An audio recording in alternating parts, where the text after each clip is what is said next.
حضرت امام حسین رضی اللہ تعالیٰ عنہ نے یزید کی بیعت کرنے سے انکار کر دیا کیونکہ یزید آپ کے نزدیک مسلمانوں کے امامت اور خلافت کے لائق نہیں تھا، کیونکہ آپ جانتے تھے یزید فاسق و فاجر تھا، زانی تھا، شرابی تھا اور ظالم تھا۔ امام حسین رضی اللہ تعالیٰ عنہ مدینہ شریف چھوڑ کر مکہ شریف تشریف لے آئے۔ اب آپ کو مکہ شریف میں کوفیوں کے ڈھیر سارے خط آنے لگے، ان خطوں میں لکھا ہوا تھا: اے امام حسین، آپ کوفہ تشریف لے آئیے، یہاں پر یزید کا ظلم و ستم بڑھتا چلا جا رہا ہے، ہم آپ سے ہی بیعت کریں گے، یزید کی بیعت ہمیں ہرگز قبول نہیں ہے۔ حضرت امام حسین اور کربلا کا واقعہ۔ کربلا کا واقعہ ان ہندی۔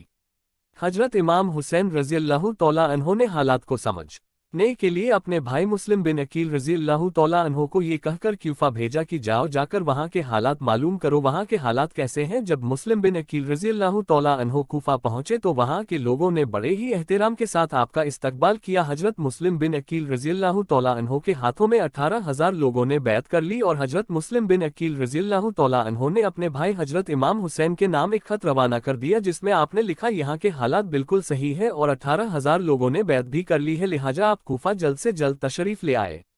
لیکن جب یزید نے ان لوگوں کو دھمکیاں اور لالچ دی تو وہ لوگ اپنی بات سے مکر گئے اور امام مسلم بن عقیل رضی اللہ تعالیٰ عنہ کو شہید کر دیا۔ کوفہ کے حالات اتنے بدل چکے تھے کہ وہ لوگ جو حضرت مسلم بن عقیل سے محبت کا دعویٰ کر رہے تھے اب وہی لوگ آپ کی جان کے دشمن بن گئے۔ وہیں دوسری طرف مکہ میں مسلم بن عقیل کا بھیجا ہوا خط حضرت امام حسین تک پہنچ چکا تھا، جس خط میں لکھا ہوا تھا کہ کوفہ کے حالات بہت اچھے ہیں، آپ جلد سے جلد تشریف لے آئے، لہٰذا حضرت امام حسین نے فوراً کوفہ جانے کی تیاری شروع کر دی۔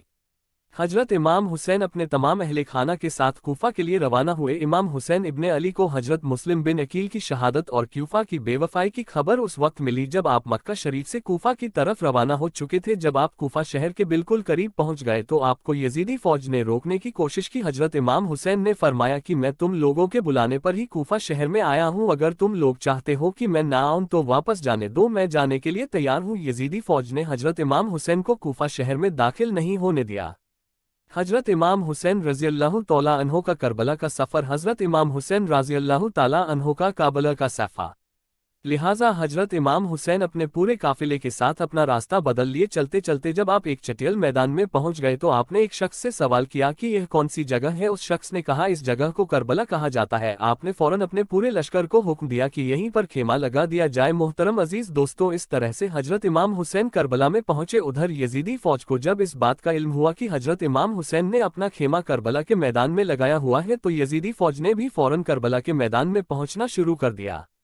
یزید کی جو فوج کربلا پہنچ رہی تھی ان کی سپہ سالاری ابن سعد کر رہا تھا۔ حضرت امام حسین نے ابن سعد سے کہا کہ یا تو تم مجھے یزید کے پاس لے چلو یا پھر مجھے اپنے شہر مکہ واپس جانے دو، لیکن ابن سعد ان دونوں باتوں میں سے کوئی بھی بات نہیں مانی اور وہ آپ کو بیعت کرنے پر مجبور کرتا رہا، لیکن حضرت امام حسین نے اس کی بات سے انکار کر دیا۔ دن گزرتے گئے اور 3 محرم کا دن آ گیا۔ اب ظالم یزید نے امام حسین کے سامنے 22,000 سپاہیوں کا لشکر بھیج دیا۔ دوسری طرف حضرت امام حسین کے ساتھ 82 لوگ تھے جس میں عورتیں اور بچے بھی شامل تھے۔ کتنی حیرت کی بات ہے کہ یزیدیوں میں امام حسین کا اتنا خوف تھا کہ جہاں امام حسین صرف 82 لوگوں کے ساتھ میدان کربلا میں تھے جس میں عورتیں اور بچے بھی شامل تھے، وہیں یزید نے مقابلے کے لیے آپ کے سامنے 22,000 کا لشکر بھیج دیا جو کہ امام حسین کے سامنے 100 گنا سے بھی زیادہ تھا۔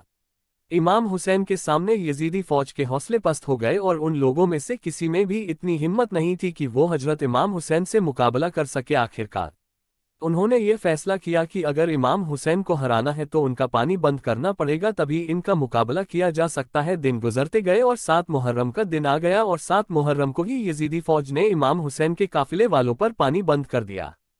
حضرت امام حسین اور کربلا کا واقعہ۔ کربلا کا واقعہ ان ہندی۔ آپ کو بتاتے چلے کہ کربلا کے میدان میں پانی کا کوئی بھی انتظام نہیں تھا سوائے نہر فرات کے، لیکن 7 محرم کے دن نہر فرات کا پانی بھی حضرت امام حسین کے خیمے والے لوگوں کے لیے بند کر دیا گیا۔ حضرت امام حسین اور ان کے ساتھ موجود تمام نوجوان لوگ تو اس پیاس کو برداشت کرتے رہے، لیکن چھوٹے چھوٹے بچے اور عورتوں کا پیاس کی وجہ سے برا حال ہو چکا تھا۔ فوج یزید جو چاروں طرف سے امام حسین کے گھر والے اور تمام ساتھیوں کو گھیرے ہوئے تھی، انہوں نے یہ طے کیا کہ اب 9 محرم کے دن امام حسین کو قتل کر دیا جائے، معاذ اللہ۔